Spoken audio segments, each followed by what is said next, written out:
ॐ वंशी विभूषितकरात् नवनीरदावात् पीताम्बरात् अरुणबिम्बफलाधरष्टात् पूर्णेन्दुसुन्दरमुखात् अरविन्दनेत्रात् कृष्णात् परं किमपि तत्त्वम् अहं न जाने।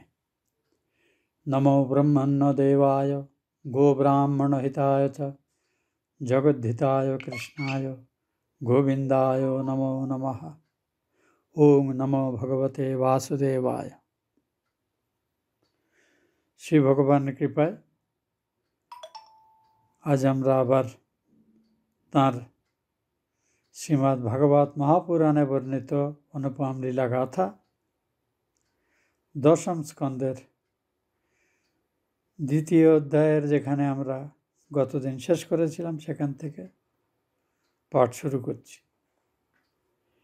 যে অংশে আমরা পড়ে শেষ করেছিলাম সেখানে আমরা জেনেছিলাম যে বসুদেব অত্যন্ত সুকৌশলে দুর্বৃত্ত কংসের দৈববাণী শোনার পর দেবকীকেই মেরে ফেলার যে সিদ্ধান্ত নিয়েছিল সেই সিদ্ধান্ত থেকে তাকে বিরত করতে সমর্থ হয়েছিলেন, এই শর্তে যে তিনি দেবকীর গর্ভজাত প্রত্যেকটি সন্তানকে নিজে কংসের হাতে তুলে দেবেন। তার যুক্তি ছিল যে দৈববাণী অনুসারে দেবকীর সন্তান থেকেই তোমার প্রাণ ভয় আছে, দেবকী থেকে তো নয়। কাজেই এই ভয়ে অচেতন প্রায় একটি তোমার ভগিনী, তাকে মেরে ফেলার পেছনে কোনো যুক্তি নেই। এতে তোমার গৌরব হবে না, দুর্নামই হবে। তো আমি তোমাকে কথা দিচ্ছি প্রত্যেকটি সন্তানকে তোমার হাতে চলে যাব। এটা কাজ করলো, কারণ কংস নিজে দুর্বৃত্ত হলেও বসুদেবের সজ্জন রূপে এবং তার চরিত্র মাহাত্ম্য সম্পর্কে তার এত শ্রদ্ধা ছিল যে বসুদেবদের তার কথা রাখবেন এ বিষয়ে কংস পূর্ণ বিশ্বাস ছিল। কাজেই সে তাদেরকে ছেড়ে দিল। পরবর্তীকালে ঋষি নারদের কাছ থেকে যখন জানলেন যে দেবতারা এবং দেবরমণীরা এই কংসেরই আত্মীয় স্বজন রূপে ব্রজ, বৃষ্ণি, সাত্যত এইসব বংশ সব জন্ম নিয়েছে, দৈত্যদের বিরুদ্ধে চক্রান্ত চলছে, তখন কংস দেবকী বসুদেবকে শৃঙ্খলিত করে রাখলেন। এই কারাবদ্ধ থাকা অবস্থাতেই দেবকীর 6টি সন্তান হলো। প্রত্যেকটিকে কংস মেরেও ফেললেন। সপ্তম সন্তানের ক্ষেত্রে ভগবান বিষ্ণুর আজ্ঞাতে যোগমায়া গর্ভটিকে দেবকীর গর্ভ থেকে সরিয়ে নিয়ে বসুদেবের অন্য পত্নী রোহিণী, যিনি ব্রজকুলে আত্মগোপন করেছিলেন, তাঁর গর্ভে সঞ্চারিত করেন। সাধারণ মানুষ জানল দেবকীর সপ্তম গর্ভটি নষ্ট হয়েছে, কিন্তু আসলে সেটি মহামায়ার অসীম লীলাতে এক গর্ভ থেকে অন্য গর্ভে সঞ্চারিত হয়েছিল। এও একটি বড় অদ্ভুত ঘটনা, এবং সেটি হলো রোহিণীর সন্তান রূপে বলরাম জন্মগ্রহণ করে। এইখানে আমরা শেষ করেছিলাম। এবার আমরা আজকের অংশ পড়ছি। যখনই এই গর্ভ নষ্ট হওয়ার একদম পর থেকেই দেখা গেল দেবকীর মধ্যে এবং বসুদেবের মধ্যে, উভয়ের মধ্যে অসম্ভব কিছু শারীরিক লক্ষণ প্রকাশ পেল।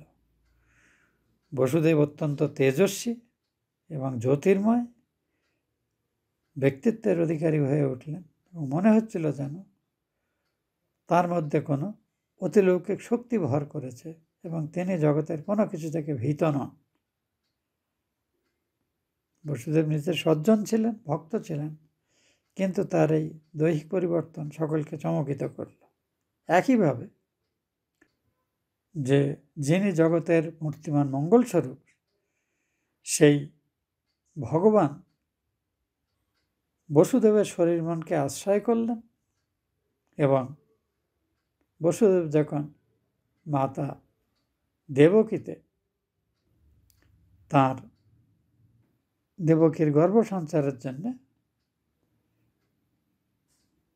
সঙ্গত হলেন, তখন ভগবানেরই সেই শক্তি যা বসুদেবের শরীর মনে ছিল সেটি মা দেবকীতেও সঞ্চারিত হল।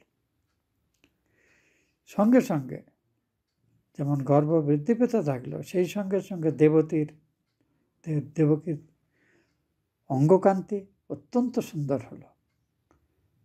এখানে একটি সুন্দর দৃষ্টান্ত দিয়েছেন ভাগবতকার, যে এখানে ভগবান বেদব্যাস দেবকীর এই শারীরিক পরিবর্তন অত্যন্ত সুন্দরভাবে বর্ণনা করেছেন। তিনি বলছেন, অনন্তর এই অখিল জগতের যাহা মূর্তিমান মঙ্গলস্বরূপ বসুদেব নিহিত সেই অচ্যুতের অংশ দেবী দেবকী মন দ্বারা ধারণ করলেন। তাহাকে দেখে যেন মনে হলো যে সমস্ত পূর্ব দিক উদ্ভাসিত করে চন্দ্র প্রকাশ পাচ্ছেন। হে পরীক্ষিত, ভগবান সর্বাত্মা, সকল জীবের অন্তরাত্মা রূপে তিনি বর্তমান। তিনি দেবকীর অন্তরেও পূর্ব থেকেই বিরাজিত ছিলেন, কিন্তু এই যে বিশেষভাবে বসুদেবের বীর্য অবলম্বনে তিনি দেবকীতে যে বিশেষভাবে নর শরীর ধারণের জন্যে বসুদেবের গর্ভে আশ্রয় করলেন, তার সঙ্গে সঙ্গে দেবকীর মনে অসম্ভব পরিবর্তন হলো, শারীরিকভাবে অত্যন্ত পরিবর্তন দেখা গেল। তিনি যেন দেবমানবীতে রূপান্তরিত হয়ে গেলেন। তার অন্তরে সবসময় একটা নির্মল আনন্দের প্রবাহ চলতে থাকল। কিন্তু যেহেতু তিনি পূর্ব থেকে জানতেন যে তাঁর এই গর্ভস্থ সন্তানের হাতে কংসের মৃত্যু হবে, এটি সর্বজনবিদিত হয়ে গেছে, এবং কংস তার চরেদের মাধ্যমে এই সন্তানের জন্মের অপেক্ষা করছে, অন্তরে প্রভূত আনন্দ অনুভব হলেও তিনি মুখ ফুটে কখনো তা প্রকাশ করতে পারতেন না। তো এখানে একটি সুন্দর উপমা ভাগবতকার দিয়েছেন। একটি ঘটের মধ্যে যদি একটি অত্যন্ত উজ্জ্বল দীপশিখা রাখা হয়, কিন্তু ঘরটিকে যদি মুখ বন্ধ করে রাখা হয়, তাহলে বাইরে থেকে কেউ বুঝতেই পারবে না যে সেখানে এত উজ্জ্বল একটি প্রদীপ রয়েছে। তেমনি অন্তরে আনন্দের, নির্মল আনন্দের অত্যন্ত প্রবাহ হলেও দেবকী কিন্তু বাইরে তা প্রকাশ করতে পারলেন না। দেবকীর গর্ভে হরি বিরাজ করতে থাকলেন। দেবকীর দেহপ্রবাহে গৃহের অভ্যন্তর উদ্ভাসিত করে তুললেন। এসব দেখে কংস বলল, নিশ্চয়ই আমার প্রাণহর হরি এই গর্ভে আবির্ভূত হয়েছে, কারণ পূর্বে তো কখনো দেবকীকে আমি এত সুন্দর অঙ্গকান্তিযুক্ত দেখিনি। এখন এই হরির সম্পর্কে আমার কি করা উচিত?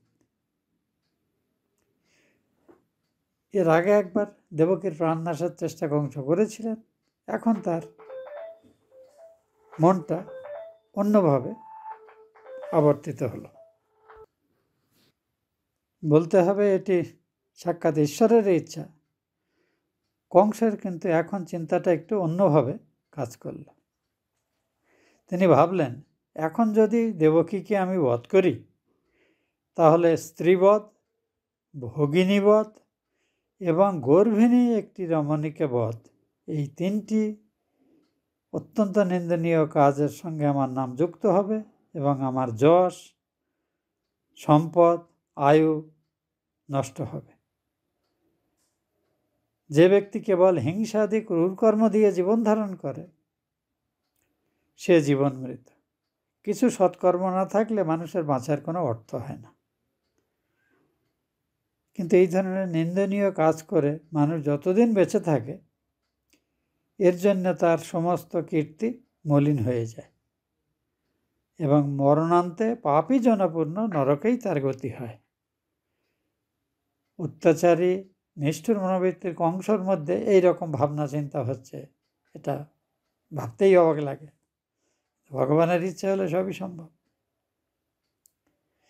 প্রভাবশালী কংস এইরূপ চিন্তা করে স্ত্রীবধরূপ ভীষণ কার্য থেকে নিবৃত্ত হল এবং তার যে ভাবী শত্রু, যিনি এই দেবকীর গর্ভ অবলম্বন করবেন বলে তার দৈববাণী শুনে বিশ্বাস হয়েছিল, তার জন্মের প্রতীক্ষা করতে লাগল। দেখুন, মানুষ যখন তীব্র ভয়যুক্ত হয়, বিশেষ করে মৃত্যু ভয়যুক্ত হয়, তখন তার খাওয়া, শোয়া, জেগে থাকা সর্বাবস্থায় কিন্তু তার মনে এই ভয় তাড়া করতে থাকে। কংসরও তাই হলো। কংস সর্বাধিক সারা বিশ্ব যেন যেদিকেই চাইছে, মানে এই বোধহয় হরি আমাকে বধ করতে আসছেন, এরকম একটি বিভীষিকার মতো দেখতে লাগলো। আমরা যখন প্রহ্লাদ চরিত্র পড়ছিলাম ভাগবতের সপ্তম স্কন্ধে, হিরণ্যকশিপুর কিন্তু যখন বহু চেষ্টা করে প্রহ্লাদকে মারতে পারছে না, তখন নিশ্চিত হয়েছেন এই মায়াবী হরি নিশ্চয়ই অন্য কোনো একটি ফন্দি করে আমাকে বধ করার জন্য রাস্তা খুঁজছে। কাজেই ওই মৃত্যু চিন্তা করতে গিয়ে শ্রীহরির চিন্তাই তার শরীর মন জুড়ে আছে সর্বক্ষণ, সে চারিদিক হরিময় দেখছে। কংসের ক্ষেত্রেও তাই হলো। এটা এক রকমের নেতিবাচক ধ্যান, এবং এর থেকেও কিন্তু জীবের কল্যাণই হয়। এবং এই কংস ইত্যাদির পূর্ব জন্মের উপাখ্যান, সেই জয় বিজয়ের উপাখ্যান যদি আমরা স্মরণ করি, নারায়ণের আশীর্বাদে এরা ঋষিদের কাছে যখন ক্ষমা চাইল, তখন ঋষিরা বলেছিলেন, ঠিকই আছে, বহু জন্ম লাগবে তোমার এটা করতে, কিন্তু তুমি যদি শত্রুভাবে ভগবানের সাধনা করতে পারো, তাহলে খুব তাড়াতাড়ি 3 জন্মেই মুক্ত হয়ে যাবে। তো এটা কিন্তু তাদের জয় বিজয়ের 3য় জন্ম, কংসরূপে এবং শিশুপাল রূপে। এরপরে দেখা গেল ভগবানের আবির্ভাব মুহূর্ত সমাগত প্রায় জানতে পেরে দেবতারা এসে অত্যন্ত সুন্দরভাবে অন্যের অলক্ষ্যে থেকে ভগবানেরও স্তুতি করলেন এবং মা দেবকীরও স্তুতি করলেন। তার একটি সুন্দর বর্ণনা এখানে আছে। একই রকম স্তুতি আমরা ভগবানের জন্মের পরে মা দেবকী এবং বসুদেব উভয়ের থেকে পাবো বলে এখানে স্তুতিটি আমি একটুখানি সংক্ষেপে আপনাদের পড়ে শোনাচ্ছি। দেবতারা ব্রহ্মা এবং শিবকে অগ্রবর্তী করে যেখানে দেবকী কারাগৃহে ছিলেন, সেখানে এসে ভগবানের স্তুতি করছেন, যিনি এখন দেবকীর গর্ভে অবস্থান করছেন। হে দেব, আপনি সত্য সংকল্প, সত্যই আপনার প্রাপ্তির সাধন। অতীত, বর্তমান এবং ভবিষ্যতে আপনিই একমাত্র সত্য। আপনি সত্যের একমাত্র কারণ, সত্যেই আপনি অবস্থিত। আপনি সত্যেরও সত্য, ঋত এবং সত্য, এই দুইয়ের প্রবর্তকও আপনি। এখানে ঋত কথাটি একটুখানি আপনাদের সহজ করে বলি। ভগবান সত্য সংকল্প, তিনিই জগৎরূপে অভিব্যক্ত হয়েছেন। এই জগতের সৃষ্টি, স্থিতি এবং বিলয় এটি নিশ্চিত করার জন্যে যে সনাতন নিয়ম পরম্পরা তিনি সৃষ্টি করেছেন, এই নিয়মকেই বলে ঋত। এটা আমাদের ব্যক্তি, মানুষ বা প্রাণীদের ইচ্ছা অনিচ্ছার সব কিছুরই নিয়ামক। আপনি সর্বপ্রকারে সত্যময়, সত্যই আপনার আত্মা। আমরা সকলেই আপনার শরণ গ্রহণ করছি। এখানে মানুষের শরীরকে একটি অলৌকিক গাছের সঙ্গে তুলনা করা হচ্ছে। এটা একটি সুন্দর উপমা। এই চিন্তাটা এখানে আমি পড়ছি। দেবতারা স্তবের মাঝখানে বলছেন, যে কোনো জীব শরীর, সেটা দেব শরীর হোক, পশু শরীর হোক বা মনুষ্য শরীর হোক, তাকে ঈশ্বরেরই একটি বিশেষ প্রকাশ বলে আমরা যেন কখনো ভুলে না যাই। এবং এটি ভগবানের মায়িক প্রকাশ। তিনি নির্গুণ নিরাকার স্বরূপ থেকে সগুণ সাকার হয়ে নানাভাবে নিজেই নিজেকে আস্বাদন করবেন বলে এই বিশ্ব জগৎ প্রপঞ্চ এবং তার জীবকুল, তাদের বাসস্থান, তাদের খাদ্যাদি এসব তৈরি করেছেন। একটি আশ্চর্য খেলা বলতে পারেন, কিন্তু খেলা না বলে এটা প্রকাশের জন্য আমাদের শাস্ত্রকাররা যে শব্দটি ব্যবহার করেন সেটি হলো লীলা। কারণ এটা খেলার মতো মনে হয়, কিন্তু খেলা নয়। অসম্ভব বলে মনে হয়, কিন্তু অসম্ভব নয়। আবার এটা সম্পূর্ণ সম্ভব নয়, কারণ এটি সত্যের একটি পরিবর্তিত রূপ, যাকে সংস্কৃত শব্দে অধ্যাস বলে একটি শব্দ দ্বারা বোঝানো হয়। সত্যকেই দেখছি, কিন্তু we are witnessing truth in a distorted form. তো এই মানব শরীরের এই বর্ণনা দেবতারা করছেন এইভাবে। জীবের এই দেহ প্রপঞ্চ আদি বৃক্ষস্বরূপ, ইহা একটি প্রকৃতিকে আশ্রয় করে আছে। ওই প্রকৃতির বৃক্ষের দুটি ফল, একটির নাম দুঃখ আর একটির নাম সুখ। সত্য, রজ এবং তম এই 3 গুণ এই বৃক্ষের মূল। মনে রাখবেন, এই সত্যগুলি কিন্তু আমাদের প্রত্যেকের ক্ষেত্রে প্রযোজ্য, আমাদের শরীরের ক্ষেত্রে। ধর্ম, অর্থ, কাম এবং মোক্ষ এই চতুর্বর্গ এই বৃক্ষেরই মূল। যে 4 প্রকার রস মাটি থেকে গ্রহণ করে যেমন গাছ, তেমনি সংসার থেকে আমরা এই 4 প্রকার জিনিস পাওয়ার ইচ্ছা করি, যাকে আমরা পুরুষার্থ বলি। পঞ্চ ইন্দ্রিয় হলো এই বৃক্ষের জ্ঞান। এর স্বভাব, এই বৃক্ষের স্বভাব 6 প্রকার, মানে 6 প্রকারে এই বৃক্ষের চরিত্র অভিব্যক্ত হয়। শোকের আকারে, মোহের আকারে, জরার আকারে অর্থাৎ বার্ধক্য, মৃত্যুর আকারে, ক্ষুধার আকারে এবং পিপাসার আকারে। লক্ষ্য করুন, আমাদের যে কোনো জীব, সেটা প্রাণী হোক আর মানুষ হোক, আমাদের খিদে আছে, পিপাসা আছে। আমরা কিছু ঘটনায় সুখী হই, কিছু সময় দুঃখী হই। সন্তানাদির প্রতি আমরা অসম্ভব মমত্ব বোধ করি, যদিও এদের সঙ্গে আমাদের সম্পর্ক একসময় ছেদ হয়ে যায়। এবং আমরা যতই শরীরের যত্ন নিই, একসময় আমাদের এই শরীর বার্ধক্যগ্রস্ত হয়, মৃত্যুমুখে পতিত হয়। তাই বলা হচ্ছে, এই দেহরূপ বৃক্ষের পঞ্চ ইন্দ্রিয়ের জ্ঞান দেহের আছে, কিন্তু এই দেহ বৃক্ষের স্বভাব 6 প্রকারে প্রকাশ পায়। শোকের আকারে, মোহের আকারে, জরার আকারে, মৃত্যুর আকারে, খিদের আকারে এবং পিপাসার আকারে। এই বৃক্ষের ছাল বা ত্বক মানুষের শরীর চামড়া দিয়ে, জীবের শরীর চামড়া দিয়ে আবৃত থাকে, কিন্তু বৃক্ষের সঙ্গে তুলনা করা হচ্ছে বৃক্ষের ছাল। এই ছালের যেন 7টি লেয়ার আছে, যেটাকে আমাদের মানব শরীরে সপ্ত ধাতু বলে বলা হচ্ছে। এই ত্বক হলো রস, রক্ত, মাংস, মেদ, অস্থি, মজ্জা, শুক্র। লক্ষ্য করুন, সপ্ত ধাতুকে এই বৃক্ষের 7 লেয়ারযুক্ত ছাল বলে বর্ণনা করা হচ্ছে। এই বৃক্ষের শাখা 8টি। কি কি?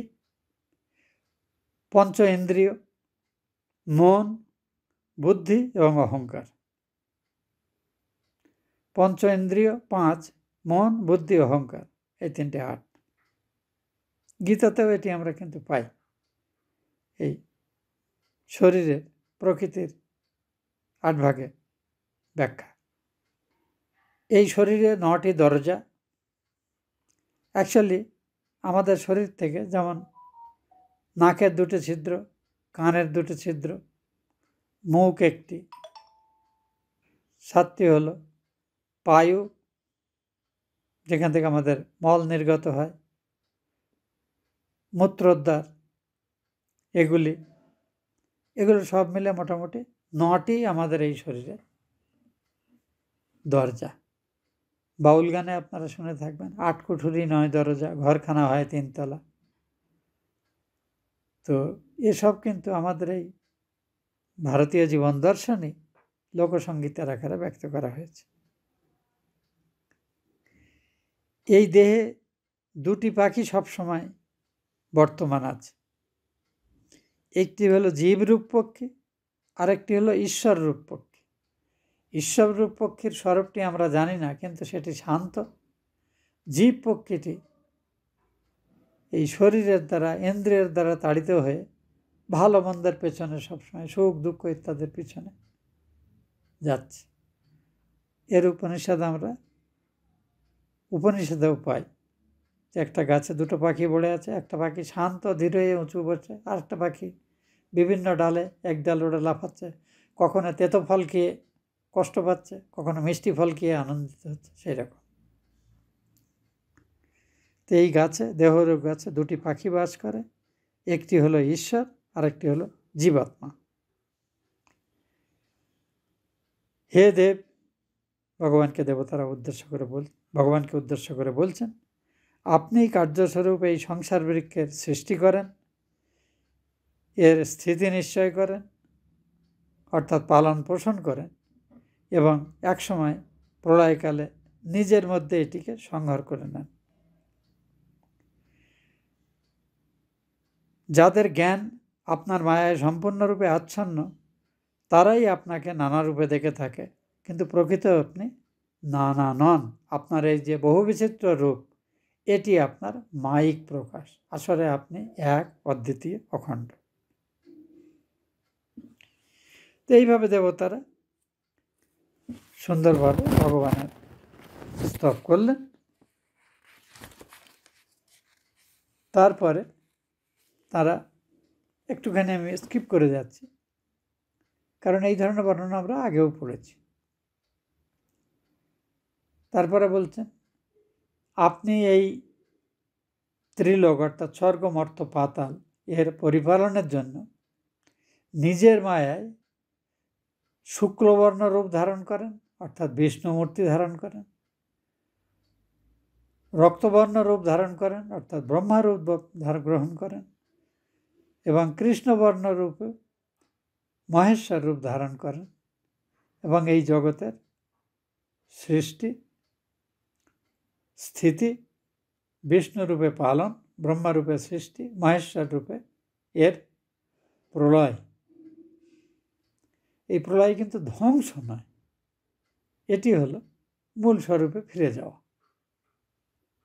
হে দেব, আমরা জানি যে রাজা নামে পরিগণিত অত্যাচারী বহু অসুর এবং তাদের সেনাপতিরা এই পৃথিবীর সাধু সজ্জন ভক্ত মানুষকে পীড়া দিচ্ছে, এবং এই অসুরদের ধ্বংস করার জন্য এবং তাদের অগ্রণী কংসকে নষ্ট করার জন্যেই আপনি মাতা দেবকীর গর্ভ আশ্রয় করে আছেন।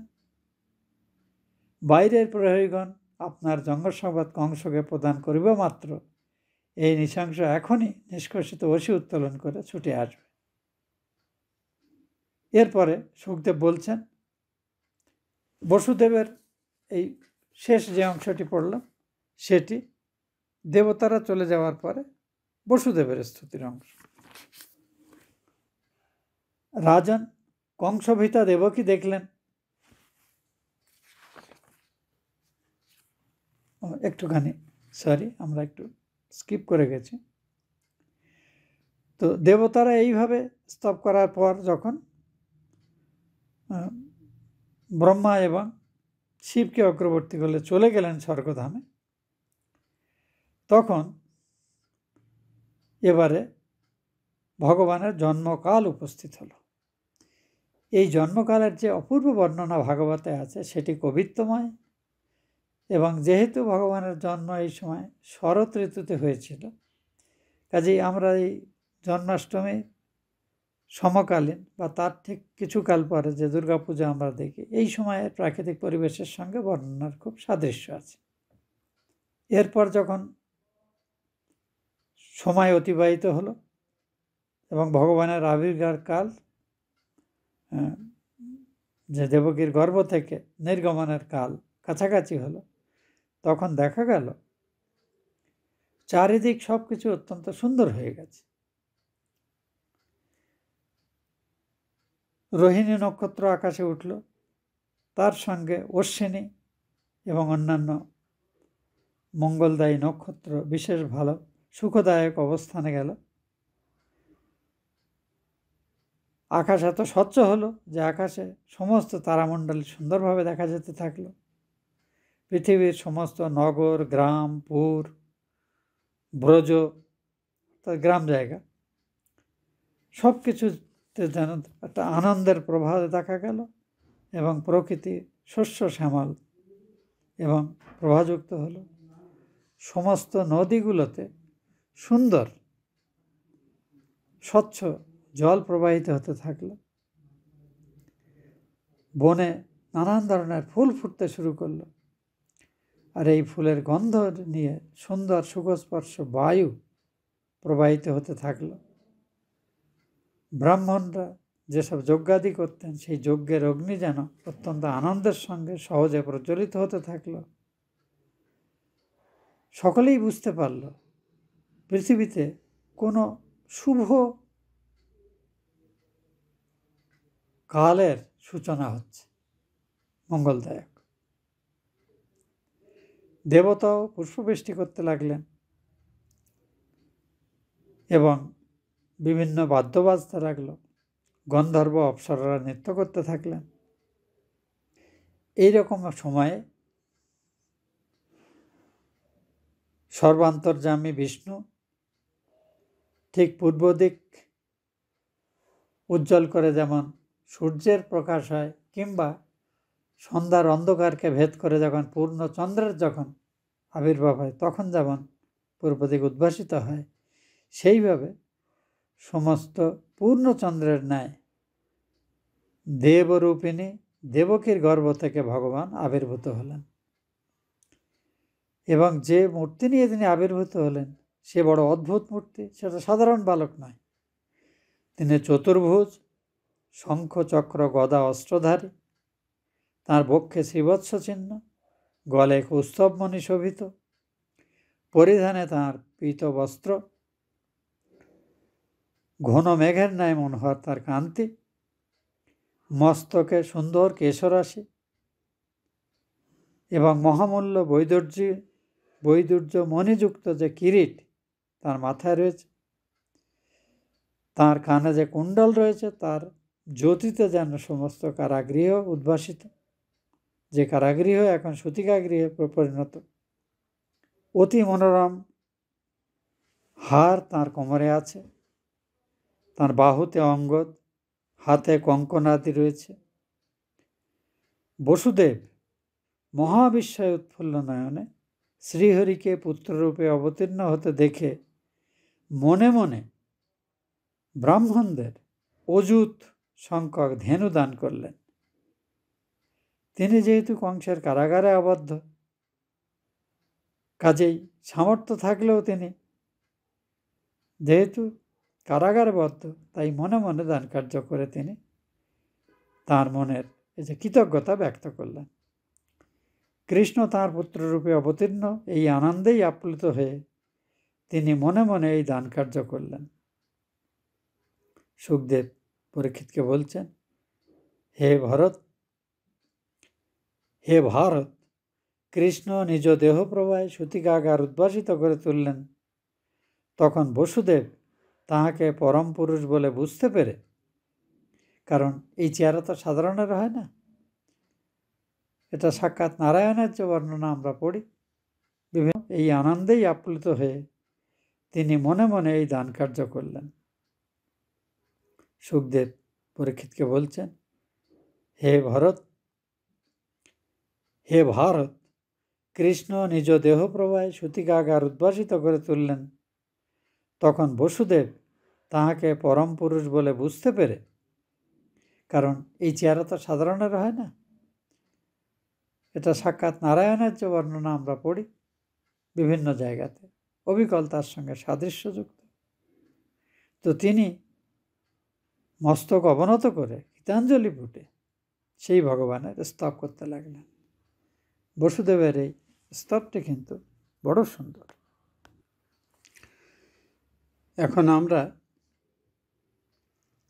বসুদেবের যে অপূর্ব স্তব, তিনি ভগবান পুত্ররূপে আবির্ভূত, অথচ তাকে পুত্র ভাবতে পারছেন না। কি অদ্ভুত সিচুয়েশন দেখুন। তিনি বলছেন, হে প্রভু, আমি বুঝতে পারছি আপনি সেই প্রকৃতিরও পরে অবস্থিত পরম পুরুষ। আমার সৌভাগ্য, আপনাকে আমি সাক্ষাৎ করে দেখতে পাচ্ছি। অর্থাৎ আমি মানব শরীরে অবস্থান করেও খালি চোখে আপনাকে দেখছি, যাকে বহু সাধ্য সাধনা করে যোগীরা দেখতে পায়। আপনি সর্বাবগাহী, অর্থাৎ আপনার কোনো অংশ হয় না। আপনি শুধু মানুষের অন্তরে অনুভব রূপে নিজেকে ব্যক্ত করেন, কিন্তু আপনার সমগ্র রূপ মানুষ কখনো ধারণা করতে পারে না। এবং আপনি যেহেতু আনন্দস্বরূপ, তাই আপনার দর্শনে, আপনার চিন্তনে, আপনার মননে জীব সর্বোৎকৃষ্ট এবং দীর্ঘস্থায়ী আনন্দ লাভ করে। যে বুদ্ধিসহায়ে জীব তার জীবন ধারণ করে, বিপদ থেকে নিজেকে উদ্ধার করে, মঙ্গলজনক কার্য করে, যে বুদ্ধি মলিন হলে তার অধোগতি হয়, আপনি কিন্তু সেই বুদ্ধিরও সাক্ষী। আপনি আপনার প্রকৃতি বা মায়া দ্বারা এই ত্রিগুণাত্মক বিশ্ব রচনা করেছেন। করে যেহেতু এটি স্বরূপত জড়, এর স্বাধীনভাবে কাজ করার ক্ষমতা নেই, এর মধ্যে আপনার শক্তিকে আবিষ্ট করেছেন। অর্থাৎ এর মধ্যে, এই জগতের মধ্যে জগৎ সৃষ্টি করে আপনি প্রবেশ না করেও আপনার অত্যাশ্চর্য শক্তি এর মধ্যে এমনভাবে সঞ্চারিত করেছেন যে এই জগৎ যেন জাগ্রত, জীবন্ত, চলমান, পরিবর্তনশীল নানা রূপে। জীব শরীর জন্মাচ্ছে, মারা যাচ্ছে, আবার জন্মাচ্ছে, কাজ করছে, হাসছে, কাঁদছে, এই যা কিছু হচ্ছে, এসবই আপনার চৈতন্য সত্তার সাহচর্যে থাকার জন্য সম্ভাবনা হচ্ছে। এটি কিন্তু শাস্ত্রের তত্ত্ব। কিন্তু আপনারা যারা আমার কথা শুনছেন, আমি যে আপনাদের কাছে সে কথা বলছি, আমরা সবাই কিন্তু এই প্রকৃতির অধীনে, এবং আমাদের সমস্ত অনুভব কিন্তু এই রকমের একটি বিবর্তনের শিকার, যে বিবর্তনের স্থায়ী কোনো রূপ নেই, একটা সাময়িক রূপ আছে। এটাকে বোঝানোর জন্য দর্শনে একটু উপমা দেওয়া হয়। যেমন একটি স্বচ্ছ স্ফটিকের তৈরি প্রিজম আমরা যে দেখি ফিজিক্স ল্যাবরেটরি, প্রিজমের উল্টো দিকে আপনি একটা লাল পদ্ম ফুল রেখে দিন। এবার বিপরীত দিক থেকে দেখলে মনে হচ্ছে যে না, প্রিজমটা লাল। আবার এই লাল ফুলটা সরিয়ে ওখানে একটা সুন্দর হলুদ ফুল রেখে দিন, কেতকী ফুল। এবার থেকে দেখবেন প্রিজমটা হলুদ। ওখানে একটা নীল অপরাজিতা ফুল রেখে দিন, বা আরও নীল পদ্ম রেখে দিন। এপাশ থেকে দেখলে দেখবেন প্রিজমটা নীল। দেখুন, প্রিজমের আসলে কিন্তু রং নেই, কিন্তু একটি বিশেষ রঙের সাহচর্য থাকার জন্যে আমরা অপোজিট দিক থেকে দেখছি, ওটাকে কখনো নীল, কখনো হলুদ, কখনো লাল। এই যে জীবের শরীর, এটা কিন্তু পরমাত্মার নির্গুণ নিরাকার স্বরূপ থেকে এইভাবেই জগৎ রূপে এবং জীব রূপে অভিব্যক্ত হয়েছে। এটি বসুদেব বলতে চাইছেন। বলে তিনি বলছেন,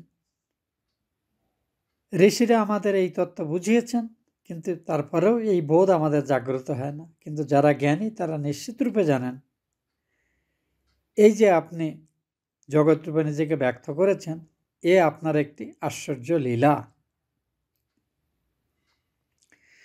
যাদের স্বরূপের অনুমান এই প্রকারের উপাধি জ্ঞান দ্বারা করতে হয়, সেই সব বিষয়ে আপনি যদিও বর্তমান, তথাপি তাদের সঙ্গে আপনাকে প্রত্যক্ষ করা যায় না, কারণ আপনি নিজেই সব কিছুর আদি কারণ রূপে বর্তমান এবং সকলের মধ্যে আপনিই একমাত্র যথার্থ পরমার্থ বস্তু, বাকি সবটাই অচেতন জড় প্রকৃতির উপাদান।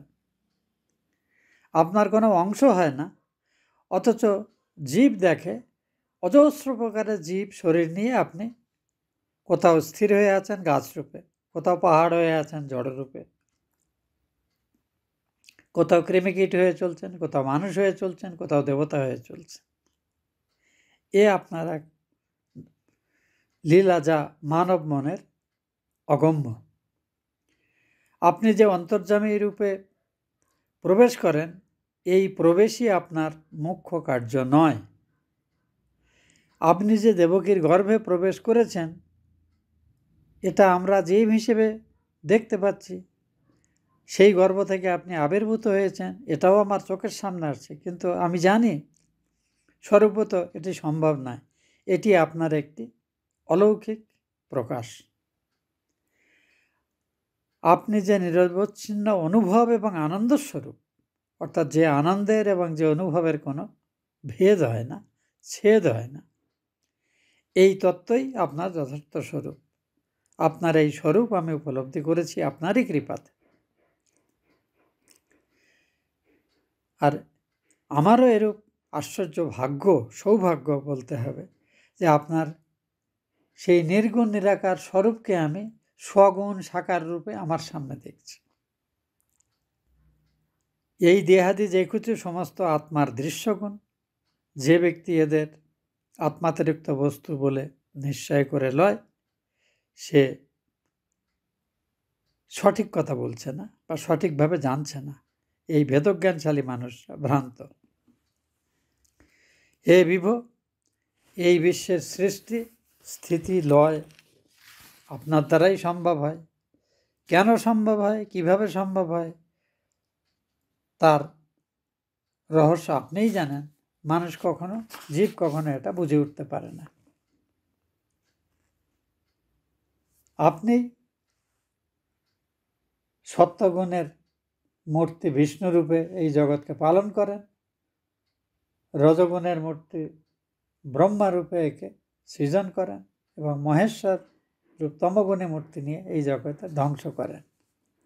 এই নিখিল লোকে রক্ষা বিধানার্থ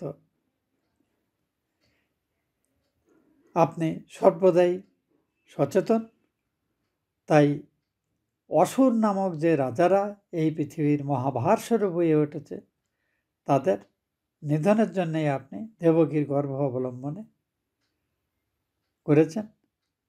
কিন্তু আমি দেখতে পাচ্ছি যে দুষ্ট প্রকৃতির কংস আপনাকে মারার জন্য উদ্গ্রীব হয়ে আছে এবং আমার গৃহে আপনি অবতীর্ণ হবেন একথা জানতে পারার সাথে সাথে সে এসে পূর্বে আপনার অগ্রজদের যেমন সে হত্যা করেছিল, আপনাকেও সে হত্যা করছে চেষ্টা করবে। বাইরের প্রহরীগণ আপনার জন্ম সংবাদ দিলেই কংস এখানে এসে ছুটে আসবে এবং আপনাকে মারার চেষ্টা করবে। দেখুন, বসুদেবের মানব সত্তা এবং তার যে তত্ত্বজ্ঞান, দুটোর মধ্যে কি আশ্চর্য বিরোধ। আমাদের বাবা মায়েরা কিন্তু অনেকে জ্ঞানী হন, কিন্তু তারা আমাদের মুখ দেখলে কিন্তু স্নেহবশত সবসময় আমাদের সুরক্ষা নিয়ে চিন্তিত হয়। ভগবান রূপে জানার পরেও পুত্রের সুরক্ষা নিয়ে বসুদেব চিন্তিত।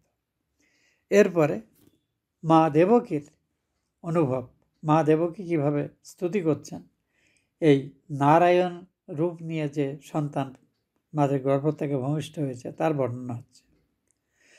কংসভীতা দেবকী দেখলেন তার নবজাত পুত্রের সমস্ত শরীরে মহাপুরুষের লক্ষণ, অর্থাৎ সাক্ষাৎ নারায়ণের লক্ষণগুলো অভিব্যক্ত।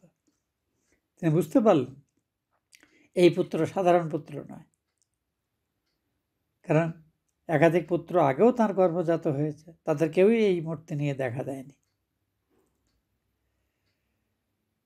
তাই তিনি তাঁর জ্ঞান অনুসারে এই ভগবান রূপে পুত্রের স্তব করছেন এইভাবে, যা আদি কারণ, সুতরাং যা প্রকৃতপক্ষে ভাষায় ব্যক্ত হবার নয়, তাকেই আমি আমার সামর্থ্য দিয়ে বলার চেষ্টা করছি, যা বৃহৎ চেতন, নির্গুণ, নির্বিকার সত্তামাত্র, যাতে কোনো বিরোধ নেই, যা নির্বিরোধ, যার কোনো অন্ত করা যায় না, তাই যাকে নিরীহ বলে উল্লেখ করা হয়। বেদ এইসব শব্দের দ্বারাই তাকে ব্যক্ত করেছে। সেই আপনিই সাক্ষাৎ ভগবান বিষ্ণু। বুদ্ধি প্রভৃতি ইন্দ্রিয়বর্গের আপনিই একমাত্র প্রকাশকর্তা। দ্বিপরার্ধকাল ধরে এই যে জগৎ অবস্থান করে, সেই সকল লোক আবার যখন নষ্ট হয়ে যায়, এই জগতের বিশালতা আমরা বুদ্ধিতে অনুমান করতে পারি না। অথচ আশ্চর্য, সেই লোক সকল যখন দ্বিপরার্ধকালের অবসানে প্রলয়ের ক্রিয়ার ফলে সূক্ষ্মত্ব প্রাপ্ত হয়, সেই বিশ্বপ্রপঞ্চ আপনার মধ্যে প্রবেশ করে। এতটাই আপনার বিশাল। কিন্তু সেই আপনি আমার গর্ভ অবলম্বনে ছিলেন এবং আজকে সন্তান রূপে আবির্ভূত হয়েছেন, একথা ভাবতে আমার বিস্ময়ের অবধি নেই।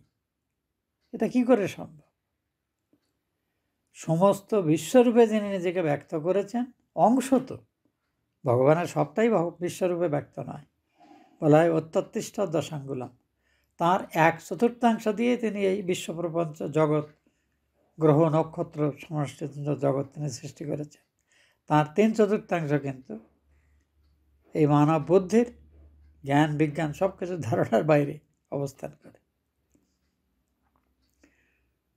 উপনিষদে বলা হয় অত্যুৎকৃষ্ট দশাঙ্গুলম। যে কালে অশেষ রূপ প্রদানে আপনার প্রজ্ঞা হয়, আপনি ভাবতে থাকেন এই প্রধান আমাতেই বিলয় প্রাপ্ত হইয়াছে, পুনরায় আমাকেই একে প্রকাশ করতে হবে, তখনই সৃষ্টি হয়। নিমেষ থেকে আরম্ভ করতে দ্বিপরার্ধকাল পর্যন্ত এই সৃষ্টি চলতে থাকে, আবার সেটি আপনার মধ্যে প্রবেশ করে। এই মর্তে যত জীব আমার মতো আছে, তারা সবাই কিন্তু মৃত্যু ভয়ে ভীত। যেমন বিষধর সর্পের ভয়ে যে কোনো প্রাণী ভীত হয়, এই ভীত জীবকুল সমস্ত ভয় থেকে মুক্ত হওয়ার জন্যে আপনারই আশ্রয় নিয়েছিল, কারণ সমস্ত ভীত প্রাণীর একমাত্র অভয়দাতা সাক্ষাৎ নারায়ণ আপনিই।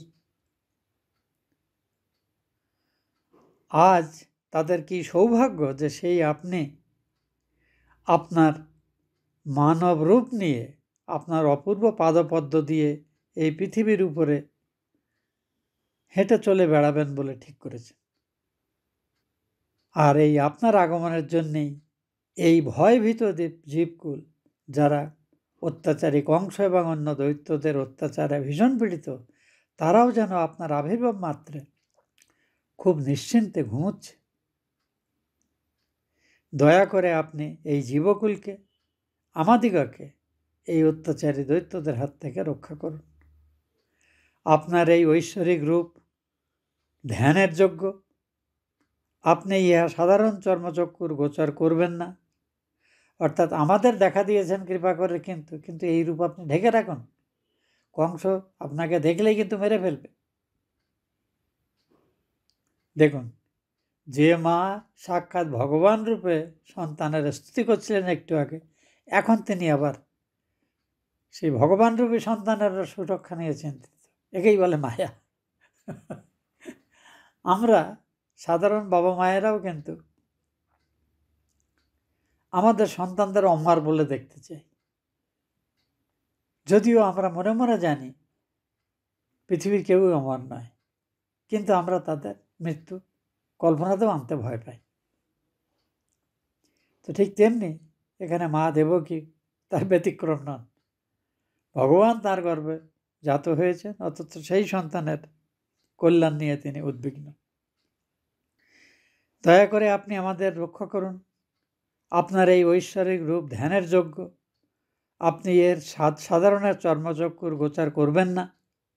আমাদের যেটুকু করেছেন করুন, কিন্তু এই রূপকে আপনি ঢেকে ফেলুন। হে মধুসূদন, আমার গর্ভে আপনি জন্মগ্রহণ করেছেন, পাপী কংস যেন এ বৃত্তান্ত জানতে না পারে। আমি চঞ্চল চিত্ত নারী, তাই আপনার জন্য কংস হইতে ভয় পাচ্ছি। হে বিশ্বাত্মান, আপনি আপনার এই শঙ্খ চক্র গদা পদ্মধারী চতুর্ভুজ রূপ এখনই ঢেকে ফেলুন। প্রলয় শেষে আপনি যখন আপন দেহে এই বিশ্বব্রহ্মাণ্ড ধারণ করেন, তখন এই বিশ্বব্রহ্মাণ্ডের স্বচ্ছন্দে আপনার শরীরে প্রবেশ করে এবং তাদের বিশ্বব্রহ্মাণ্ড আপনার মধ্যে প্রবেশ করতে কোনো আপনার মধ্যে স্থান অভাব কিছু হয় না। সেই বিরাট দেহধারী আপনি আজকে আমার গর্ভে জন্মগ্রহণ করলেন, এ যেন আপনার বিড়ম্বনা, আপনার অপমান বলে আমার মনে হচ্ছে। এটা কি করে সম্ভব? যার ইচ্ছা মাত্রে তার অংশতে এই জগৎ প্রকাশ পায়, তিনি আমার মতো একটি ক্ষুদ্র নারীর গর্ভ আশ্রয় করে গর্ভপীড়া অনুভব করার পরে আজকে প্রকাশ করেছেন। আমার মনে হচ্ছে আপনি নিজেকে খুব বেশি ছোট করেছেন। এটা ভাবতেই আমার কষ্ট হচ্ছে। মা দেবকী তার সন্তানকে বলছেন, ভগবানকে বলছেন। তা ভগবান তো আনন্দ করছেন, তিনি আনন্দময়, লীলাময়। তিনি বাবা মার একদিকে তাদের ভক্তস্বরূপ, অপরদিকে তাদের সন্তানের বিপদে উদ্বিগ্ন বাবা মা হিসেবে দেখছেন। দেখে তিনি যেন বেশ মজা পাচ্ছেন মনে হচ্ছে। তো দেবকী তার স্তুতি বন্ধ করলে ভগবান বললেন, প্রথমে মাকে অ্যাড্রেস করছেন, পরে বসুদেবকে। হে সতী, বহু পূর্বে স্বয়ম্ভুব মন্বন্তরে তুমি পৃষ্ণি নামে পরিচিতা ছিলে, আর এই নিষ্পাপ বসুদেব সুতপা নামে প্রজাপতি ছিলেন। ব্রহ্মা তোমাদের পতিপত্নী উভয়কে প্রজা সৃষ্টি করতে আদেশ করেন, কিন্তু তোমরা গ্রাম্য সুখে নিজেদের যুক্ত করনি, বরং ইন্দ্রিয় দমনপূর্বক দীর্ঘকাল তোমরা তপস্যা করেছিলে, এবং সে তপস্যা ছিল অত্যন্ত কষ্টসাধ্য তপস্যা। তোমরা প্রাণায়াম বলে নিজেদের মনের ময়লা ধৌত করেছিলে। এখানে কিন্তু আমরা আমাদের জীবনের জন্য সাধারণের দেশ এখান থেকে ধরে নিতে পারি। যোগাভ্যাস করতে গেলে ন্যাস প্রাণায়ামেরও প্রয়োজন আছে, সেটা সাহায্য করে। তোমরা প্রাণায়াম বলে মনের মল ধৌত করেছিলে এবং গাছের শুষ্ক পত্র এবং বাতাস মাত্র ভক্ষণ করে আমারকে পাওয়ার জন্য তোমরা আমার ধ্যান জপ স্মরণ মনন করছিলে। আমার নিকট থেকে অভিলষিত বর লাভ করাই তোমাদের কাম্য ছিল। এই কামনা সিদ্ধির জন্যই তোমরা শান্ত চিত্তে আমার আরাধনা দীর্ঘকাল করেছিলে। হে ভদ্রে, আমাতেই সর্বপ্রকারে একাগ্রভাবে মনকে নিবিষ্ট করে এই অতি কঠোর তপস্যায় তোমরা নিবিষ্ট হয়েছিলে, এবং অল্পদিন নয়, তোমরা দ্বাদশ সহস্র দিব্যবর্ষ অর্থাৎ দেবতার হিসেবে 12,000 বছর তোমরা তপস্যা করেছিলে। তা আমি এখানে হিসেব করে দেখছিলাম, 12,000কে দেবতাদের 360 দিন, আমাদের মানুষের একদিন হলে সঙ্গে যদি 360 গুণ করা হয়, মানুষের 1 বছর মোটামুটি দেবতাদের একদিন। তাহলে দেবতাদের 1 বছর মানে মানুষের 360 বছর। তা 12,000 বছর তপস্যা করেছেন, সেটা আমি গুণ করে দেখলাম, 43,20,000 হয়।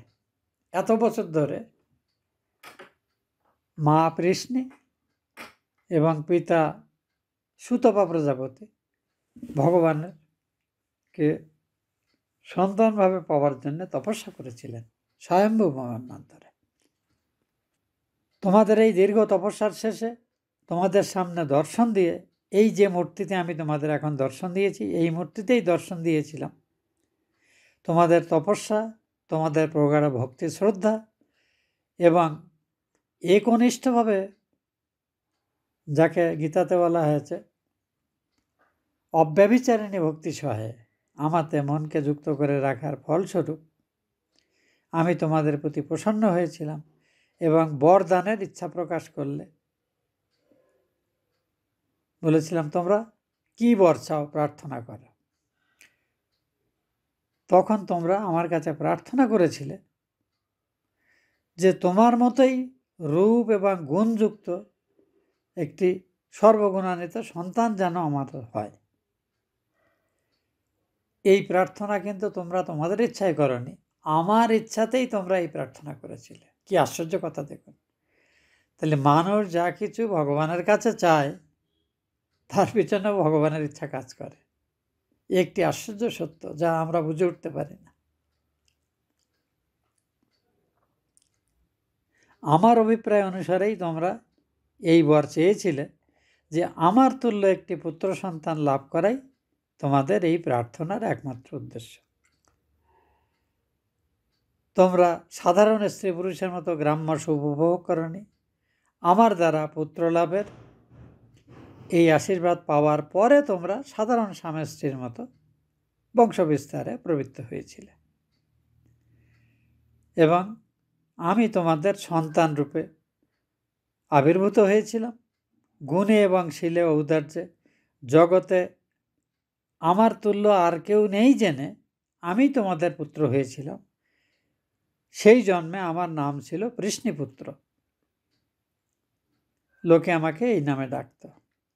আবার স্মরণ করে দেখো, দ্বিতীয়বার একবার আমি তোমাদের সন্তান হয়েছিলাম, যখন মাকে বলছেন তোমার নাম ছিল দেবী অদিতি, আর এই মহাপুণ্যবান বসুদেবের নাম ছিল কশ্যপ প্রজাপতি। তোমাদের সন্তান রূপে আমি জন্মগ্রহণ করেছিলাম। আমি খর্বকায় ছিলাম, তাই লোকে আমাকে বামন বলতো। আর যেহেতু ইন্দ্রের পরে আমার জন্ম হয়েছিল, তাই লোকে আমাকে উপেন্দ্র বলতো।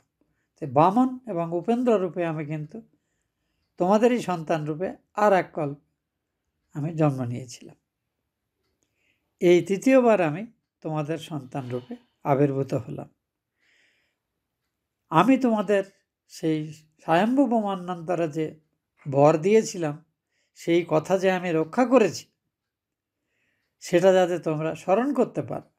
কারণ সাধারণ জীব হিসেবে তোমরা তো সেই স্মৃতি ভুলে গেছিলে। কাজে আমি যে আমার কথা রক্ষা করেছি সেটা তোমাদের যে স্মরণ করিয়ে দেওয়ার জন্য আমি এই আমার সনাতন যে নারায়ণী স্বরূপ সেটা আমাদের তোমার সামনে ব্যক্ত করেছি। আমি যদি সাধারণ মনুষ্য সন্তান রূপে জন্মগ্রহণ করতাম, তাহলে তোমরা আমাকে দেখে চিনতে পারতে না। এবার বলি, তোমরা আমাকে পুত্রভাবে স্নেহই করো আর ব্রহ্মভাবে নিরন্তর আমারই ধ্যান করো। যেভাবেই তোমরা আমার চিন্তা করবে, তাতে পরিণামে অর্থাৎ এই যে দেহ যখন চলে যাবে, তখন তোমরা সরাসরি আমাকেই প্রাপ্ত হবে, এতে কোনো ভুল নেই। সে আমাকে সন্তান রূপেই ভাবো আর নারায়ণ রূপেই ভাবো। কি অপূর্ব ভগবানের আশীর্বাণী দেখুন। সুখদেব বললেন, বিশ্বআত্মা ভগবান এইমাত্র বলে চুপ করলেন এবং মুহূর্তের মধ্যে স্বীয় মায়া বলে তাঁর সেই নারায়ণী বা বিষ্ণু রূপ আবির্ভূত হয়ে দেখা গেল তিনি সদ্যজাত দ্বিবাহুযুক্ত একটি মানব শিশুতে পরিণত হলেন। তখন ভগবানেরই আদেশ অনুসারে বসুদেব সেই শিশুপুত্রটিকে ক্রোড়ে করে নিয়ে কারাগার থেকে বেরোলেন। আশ্চর্য, তিনি যখনই পায়ের শৃঙ্খল খুলে গেল, বড় বড় সুন্দর দরজা সব খুলে গেল, প্রহরীরা সব যোগমায়ার প্রভাবে এমন গভীর ঘুমে নির্দিষ্ট, তারা বুঝতেই পারল না এত কিছু হচ্ছে। বসুদেব বাইরে বেরোলেন, প্রচণ্ড বর্ষা হচ্ছে তখন। সেই বৃষ্টিতে যাতে বসুদেব এবং এই সদ্যজাত ভগবানের শরীরের ক্ষতি না হয় তার জন্য অনন্ত নাগ তাঁর সহস্র ফণা বিস্তার করে ছাতার মতো বসুদেবকে পেছনে পেছনে চললেন। প্রচণ্ড বর্ষা হওয়াতে যমুনায় প্রচুর জলস্ফীতি হলো। মথুরা এবং ব্রজের মাঝখানে এই যমুনা নদী ছিল। ফলে যখন পার হবেন এবং সেখানে প্রবল জল হওয়াতে ভীষণ ঢেউ হচ্ছিল, ঢেউয়ে ফেনা হচ্ছিল, অর্থাৎ গর্জন, ভীষণ গর্জন করছে যমুনা তখন, কারণ প্রচণ্ড ঝড় তুফান চলছে। তার মধ্যেই ভগবানকে কোলে করে বসুদেব যাচ্ছেন ব্রজধামে, যেমন ভগবান তাকে নির্দেশ দিয়েছেন। তিনি এখানে একটি উদাহরণ সুন্দর দিয়েছেন বেদব্যাস, যে লঙ্কাপুরীতে যাওয়ার জন্য সমুদ্র তীরে উপস্থিত হলে সমুদ্র যেমন রামচন্দ্রকে পথ করে দিয়েছিল, এখানেও তেমনি যমুনা বসুদেবের যাওয়ার জন্যে রাস্তা করে দিল। বসুদেব স্বচ্ছন্দে যমুনা পার হয়ে গেলেন এবং নন্দকুলে গিয়ে দেখেন সবাই ঘুমন্ত। নন্দপুরে গিয়ে তিনি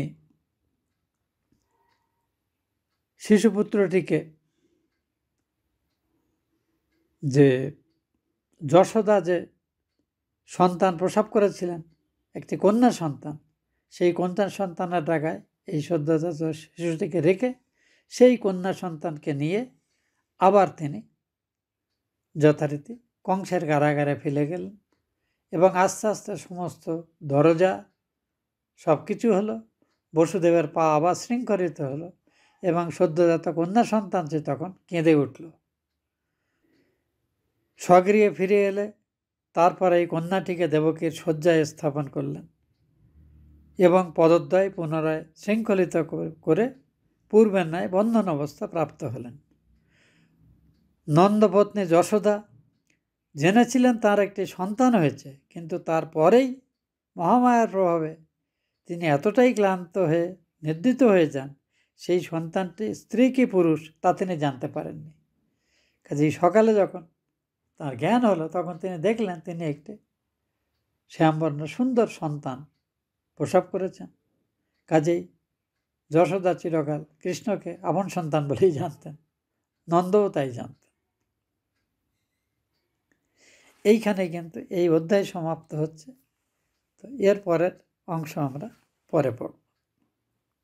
ঈশ্বরের ইচ্ছা হলে মাঝে একটু বাইরের প্রোগ্রাম আছে, কাজেই মাঝের একটা রবিবার হয়তো আমাদের পাঠ বন্ধ রাখতে হবে।